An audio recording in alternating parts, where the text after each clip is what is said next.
India. There's no doubt about that. For the first time, perhaps after he took office, that he's speaking uh, perhaps the right language in the context of India. Well, yes, that also, I believe, has relationship or links to your invitation to me, and that I was able to be there and I was able to be seen with the Prime Minister. And now when there is no military footprint of India in the Maldives today, do you think there is a sense of realization about the Chinese tilt? Well, there is a sense of realization, and everyone would see that very clearly as well. You see, it was not a very good move by the government to reach out to China, especially for any lethal or non-lethal military equipment. This same vessel was not allowed to come to Sri Lanka recently. Yes. And the fact that it was allowed to come to the Maldives was wrong. As politicians take a little while to come to our senses, but we do come to our senses and we rapidly change course. And the fact that I was able to meet the Prime Minister, have a few words with the Prime Minister, and also the friendship that the Prime Minister showed to us, yes. I believe that is a friendship that the Prime Minister has with the Maldives. The indications that I'm getting from home are very clear that we are on course correction. So, ladies and gentlemen, we have a very, very special guest with us today, and he's speaking to us for the second time within a month, and he's a very special guest. His name is Mohammad Nasheed. He's a former president of Maldives. He was in India. He was at the Republic Summit, and he was one of our featured speakers. And him being at the Republic Summit was a big headline. The fact that the Prime Minister, who was also at the Republic Summit, mentioned Mohammad Nasheed.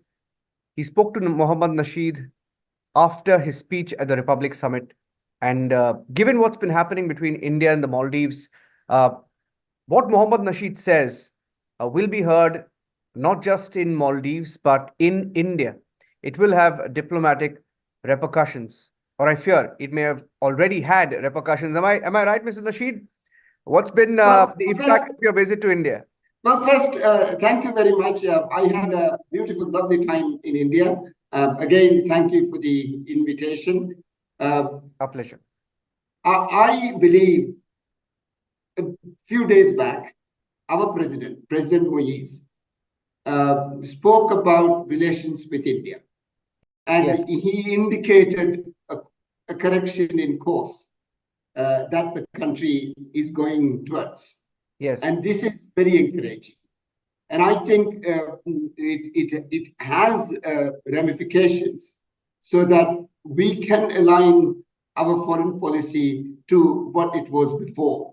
I think this has also, this is in this course also because of my visit recently and the fact that I was able to meet the Prime Minister, have a few words with the Prime Minister, and also the friendship that the Prime Minister showed to us. Yes. I believe that is a friendship that the Prime Minister has with the Maldives and the people of the Maldives. So it's very encouraging that we are going towards a course correction.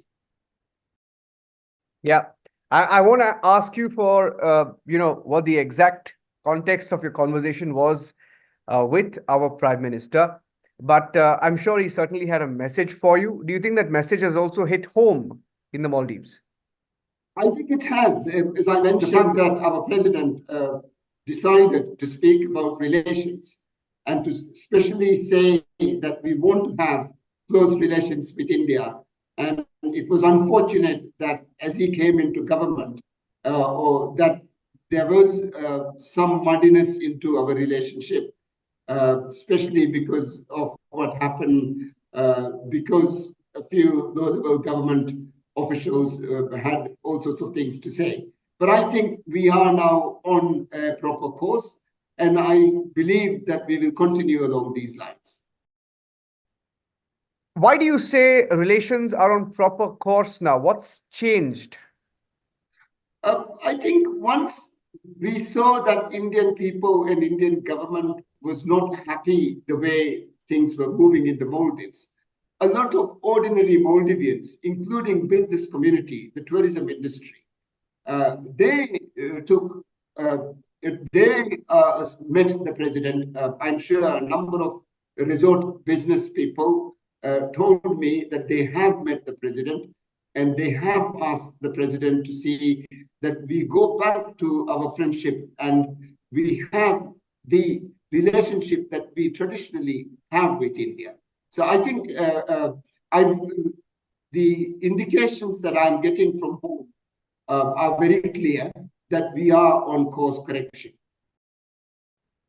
Would it be fair to say that there is some economic stress that is being felt and realized perhaps by your current president? Well, I mean, when Indians don't visit the Maldives, it's going to hurt business. There's no doubt about that. We have very strong trade links and we have very strong people-to-people links as well. Once you have people not happy about a certain international relationship, then governments will have to take heed. They will have to change course. And I believe that we will do that. And I am seeing that the government is on that trajectory. Yeah. The recent comment of Muizzu, where he referred to India as Maldives' closest ally. Of course, there's been a lot of debate about it. When you were at the Republic Summit, we spoke about it, his special fondness for China. But have tables turned in the last few days, Mr. Nasheed, when he calls India closest ally of the Maldives? Well, that obviously means that we would have more consideration to India than any other country. That's closest very clearly means. So I believe that the president, our president, would have these considerations when he defines his foreign policy. I believe that the future can be bright. Yes. And talking about his interview, he's also been quoted as saying that India is instrumental in providing aid and has implemented the greatest number of projects. This is his exact quote. And it's for the first time, perhaps, after he took office, that he's speaking perhaps the right language in the context of India. Well, yes, that also, I believe, has relationship or links to your invitation to me, and that I was able to be there and I was able to be seen with the Prime Minister, and the Indian people would have registered that. I think that created confidence with the business community as well, that things can be improved and improved rapidly. And do you think there was, he was perhaps also under pressure from China? When you were at the summit, you spoke about whether really the Maldives wanted to purchase, for example, rubber bullets from China. That wasn't the intention, right? And now when there is no military footprint of India in the Maldives today, do you think there is a sense of realization about the Chinese tilt? Well, there is a sense of realization, and everyone would see that very clearly as well. You see, it was not a very good move by the government to reach out to China, especially for any lethal or non-lethal military equipment. So I think this was also understood by our institutions, especially the Maldives National Defense Force. So I think we will, as politicians, take a little while to come to our senses, but we do come to our senses and we rapidly change course. So again and again, I would say that we are now on a very proper trajectory. So it's up to both sides to now patch up things and become friends as usual. Do you think it can be business as usual, or is it already business as usual? Will it take some time? Well, I think it is becoming business as usual. As I mentioned, President Muizzu came into government with a lot of baggage from the previous president, President Yami. So he is also taking some time to become himself, to get a better grip of things for himself. So that's taking him a little bit of while. But I believe that he would rapidly do that. Yeah. Does it also have to do with the debt, the $400 million debt that the Maldives owes to India?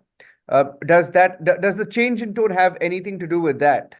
Well, our debt to China is far higher and it's far more difficult. We are far more in distress because of that debt. India debt is long term, very, very concessional, and that we should be able to maintain. We should be able to pay that back. I do not necessarily see India pressing us to pay back the money or to get the money back. So, I mean, whatever is said and done, India is far more friendly in their dealings with the Maldives.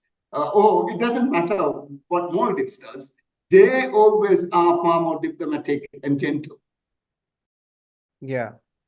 And I wanted to also ask you about the talks vis-a-vis the debt restructuring, which of course Muizz was referring to. Are you confident that there will be some sort of a breakthrough, an amicable understanding with India? Well, we need India. There's no doubt about that. And we also need to secure India's safety and security. We must be mindful about that. So both sides very clearly do need each other, and there's no doubt that we should be mindful about India's safety and security. We are their neighbors, and we cannot have India's enemies among ourselves. So we must be careful about it. There is no doubt. So what happens to the permission given to the Chinese research vessel, for example, Mr. Nasheed? Well, yes, the vessel came and they came to the Maldives. I believe they came to reservice and restock because they've been traveling a long way. Again, this same vessel was not allowed to come to Sri Lanka recently. Yes. And the fact that it was allowed to come to the Maldives was wrong. And I hope that in the future, the government would also be careful about these kind of vessels coming into our territories. And it has safety and security ramifications. And also, we don't necessarily want everyone to know what is in our seabeds. It's ours. Yes. So these kind of high-tech vessels can dig up and learn a whole lot more about what we have. It is a lot to do with the Maldives as well.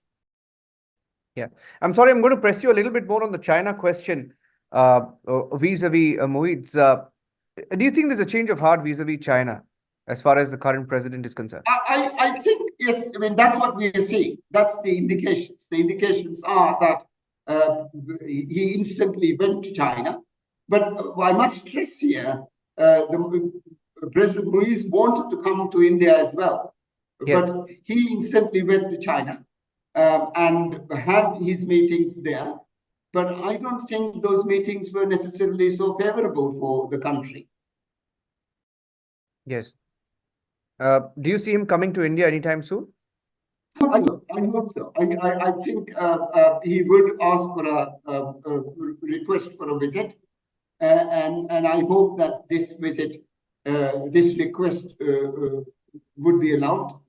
And then he would be able to visit India and be among friends. Yeah. You have an election, a very important election coming up in the Maldives. A lot of curiosity also around you. What is the kind of role that we see Mr. Nasheed playing in Maldives? Well, we have parliamentary elections coming. And even though I'm not contesting, I do want members elected that understands the geopolitics of the Indian Ocean, that understands the kind of relationship that we have to have with our neighbors, that understands what is best for the Maldives, is also what is best for our neighbors and the Indian Ocean. So I would like to see candidates elected that do have a clear geopolitical picture.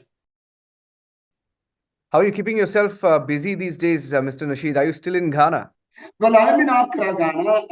As I mentioned to you, I did also mention to the Prime Minister that we have the Climate Vulnerable Forum headquarters in Accra, Ghana, and the Prime Minister, India knows that we are 68 countries, an intergovernmental organization.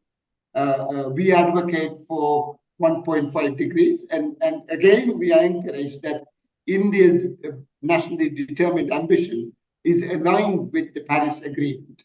And so we would like other countries to have similar ambitions. Yes. So a lot of the work that I do here is in alignment with Indian government policies. Yes. And what sort of a role do you see India playing in this program? Is India on track? For example, I mean, you mentioned that you work with 65 countries. Where does India stand in them? Well, in the Republic Summit, I did mention that next decade, one of the bigger things that we would see is India saving the planet, and that would come with proper policies. India's energy transition is absolutely online, and the amount of reforestation in India is very encouraging. So I believe that India would be able to take a far more leadership in climate matters, especially when we go towards the COPs, the COP29 in Azerbaijan, and then there is the COP coming up in Brazil. So I am very hopeful that India will be able to take leadership in these two COPs. So I read from what you're saying that India is on track on the 1.5 degree project.